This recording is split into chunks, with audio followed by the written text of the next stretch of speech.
Let's move on to the second issue. Plurality. Rule number 1. If a noun ends with a vowel, plus s to make it plural. Por ejemplo, la mochila, las mochilas. La puerta, las puertas.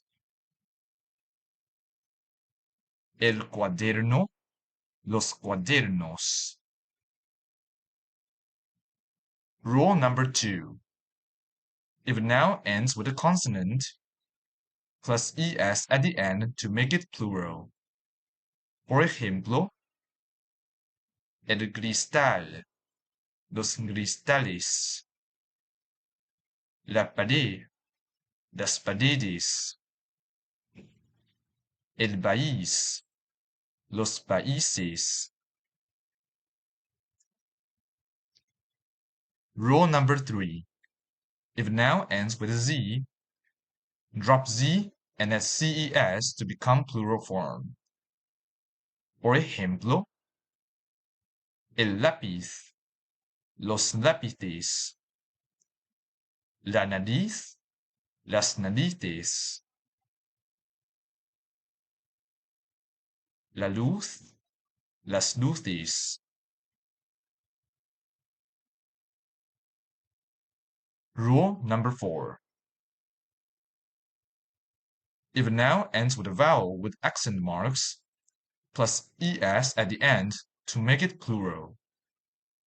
Por ejemplo, el bambú, los bambúes. El rubí, los rubíes. Rule number 5. For some Spanish nouns, the singular and plural forms are the same. So use articles to determine whether the noun is singular or plural. Por ejemplo, el lunes, los lunes. El martes, los martes. El miércoles, los miércoles. El jueves, los jueves. El viernes, los viernes. Next, we'll cover some in-class exercises. See you in the next video.